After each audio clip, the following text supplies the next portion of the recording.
Hi, everybody. This is Tommy Danielson reporting to you from Hawaii. I'm in Pupu Beach on Kauai today, and it's been a few days since we have reported last.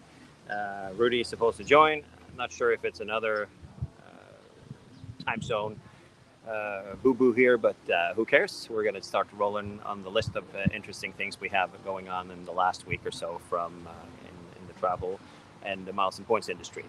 First thing is, which is kind of revolutionary, is that Southwest has last week decided to remove expiration for their vouchers. If you go on Southwest and you purchase a flight, they've always been in the forefront of customer friendliness with their products, meaning that they have, uh, when you purchase a ticket with Southwest and you decide not to go, regardless if it is flexible or not, you can cancel that ticket and get your money back. And you don't can't get let me correct myself, not your money back, but you get a credit for that flight that's valid for a year.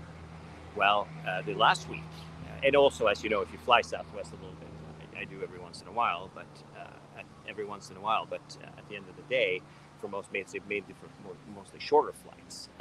And if you fly Southwest, you get two bags for free, check bags for free, and they changed their pricing policy fairly recently, meaning that they have now three different types of tickets that they sell. One, which is the want to get away fare, which is you can change it the day of. You can get your money back, and you can change it the day of, but you're going to have to pay the fare difference. Then they have a plus fare, which is about $20 to $50, $60 difference in fare, where you can change your flight to the same day, go on any flights between the city pairs for that particular day that you're traveling, which is also extremely customer friendly for that. You don't pay a fee for that.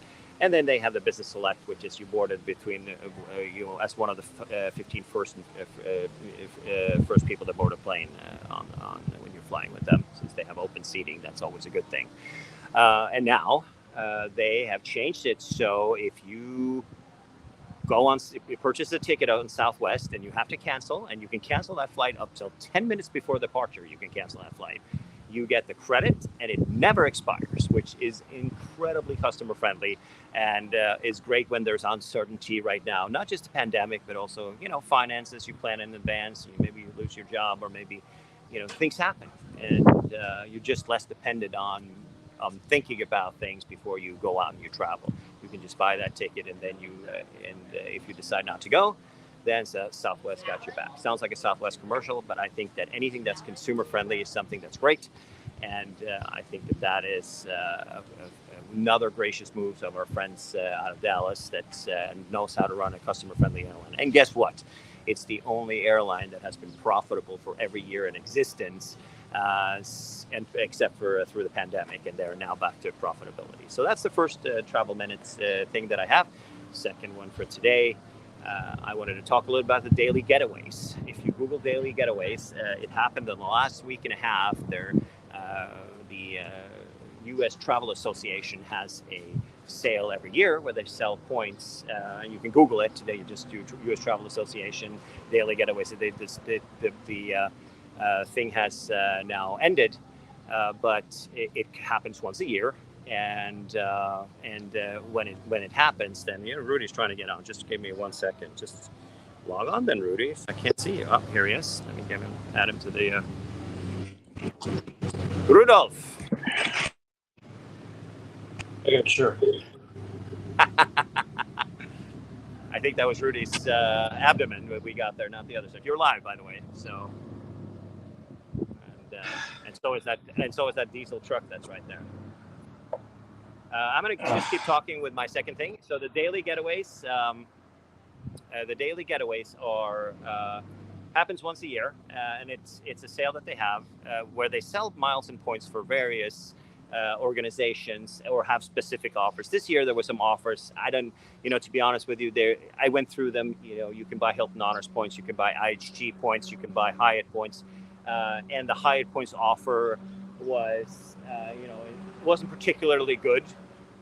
You could buy, I think it was 85,000 points, and for about a little bit less than $1,000, or was it 95,000? It evened out to one night at a luxury hotel would be 30,000 points. Is what it costs. 30 to 40,000 is what Hyatt wants commands from you.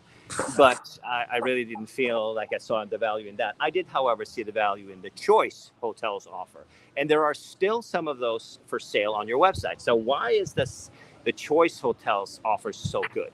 Well, the hack here, I don't even know if I want to say it in public with so many people who are going to hear about this now, but when you travel to Scandinavia or to the Nordic countries, where there is a second program called Nordic Choice. So it's not Choice Privileges, that's the program there. It's Nordic Choice because the hotels in Scandinavia are typically at a better scale or a better quality than the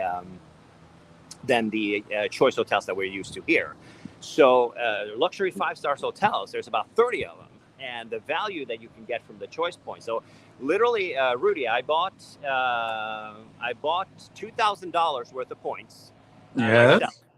Yeah. And the luxury hotels that we use, in Scandinavia, we just got a major upgrade because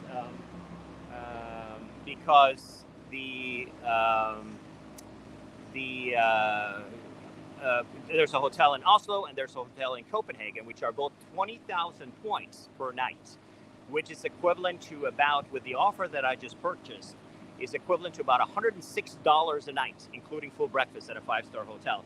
20,000. The offer was that you bought 56,000 points for $265, and for that you get 2.5 nights for that kind of money. So that was this particular good one. There are still Choice points for sale. So if you're planning on going to the Nordic countries or Scandinavia, it seems like they didn't sell out those Choice points for some reason, and they're still in there for sale. Okay. All right.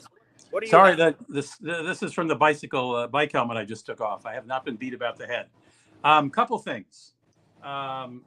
First of all, I don't know if you've done the our airplane seats too small item yet.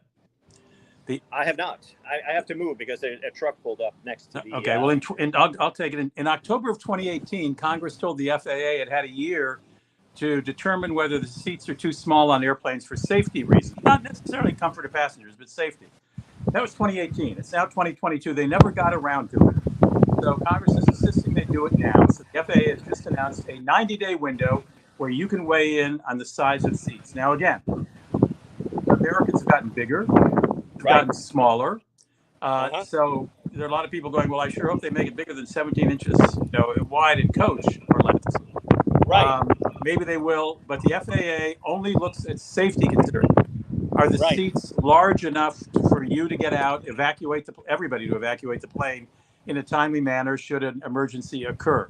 So don't hold your breath, but I have a feeling that seats will be made a little larger.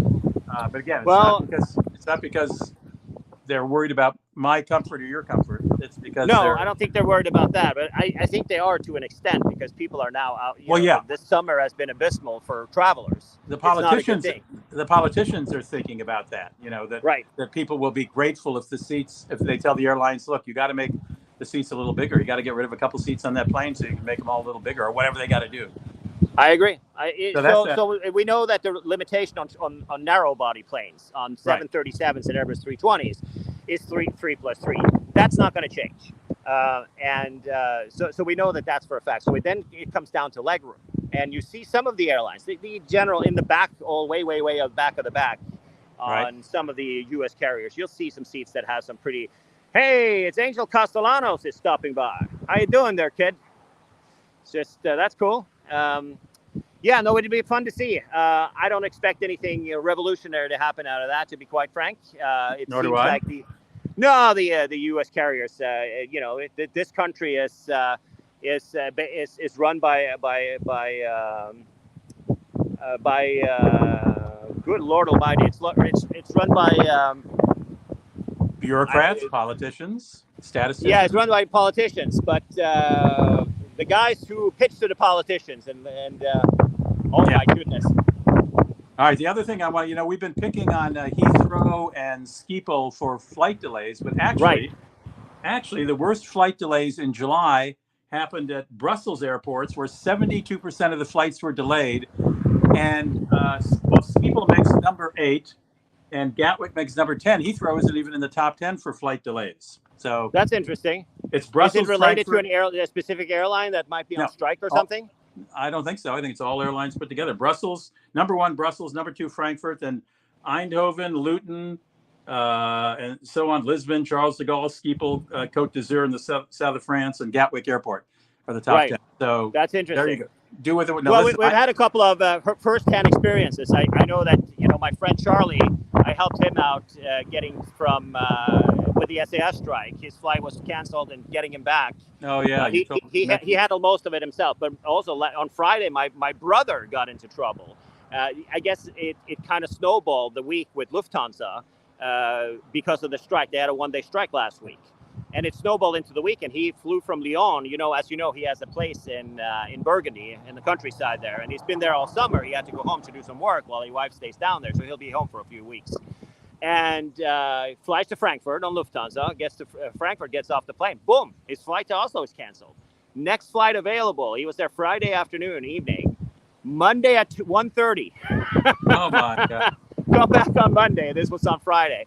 They set him up in a hotel, and I was saying, yeah, you can take the train to Hamburg and get to Copenhagen from there and get home on Saturday. And he was like, nah, I've never been to Frankfurt. I was like, Frankfurt? That's like the worst city in Germany. And he went to a soccer game on Saturday, and he went like on a river excursion on Sunday. So he had a ball of a time.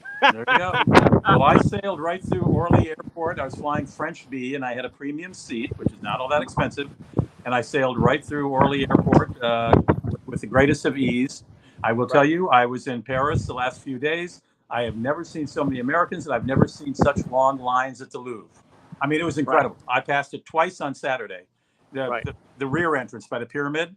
Oh, my gosh. The lines, I mean, I would have given up. I don't know how anybody managed that. Yeah, I also learned a couple other things, Tommy, while I'm on a roll. Okay.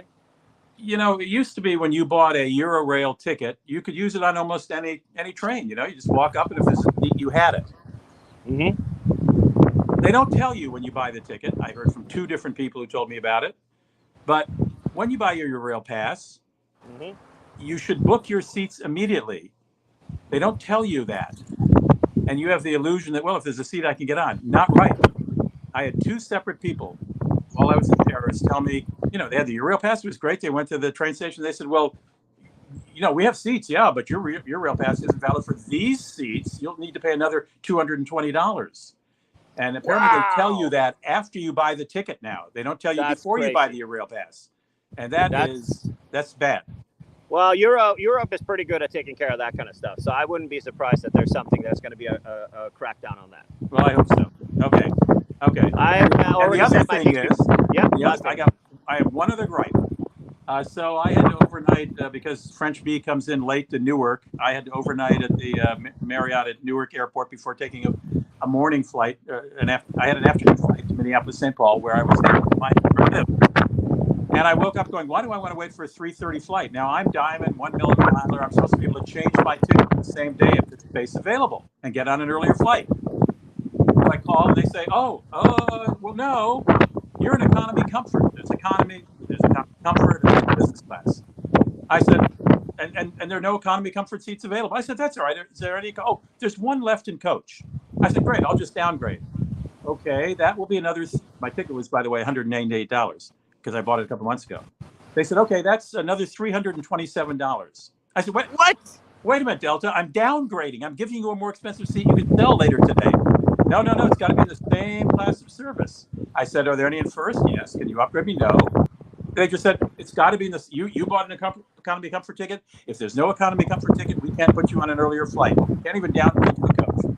So I did go to the airport. I went to the gate. They put me on a coach seat without charging. Everything was fine. But it was still another one of those little twists that I didn't know about. Those are my gripes. Oh, that's crazy. I've never heard anything like that. That's not par for the course for Delta. Usually they're pretty good about that stuff. Well, they did. They were great at the airport. All I have They're great at the airport. Wow. Well, that's what I have for today. The wind's picking up here, so I think we'll just end it here. We've had a good 15 minutes, and Okay. yeah, I'll check in on Wednesday if you have time. We can do Wednesday from Hawaii. We're not we got a big hike tomorrow, and so I'll be right here in St. Paul, sitting on the edge of my seat. awesome. We'll see you guys on Wednesday. Thanks All right. everybody for tuning in. Thank you. Bye-bye.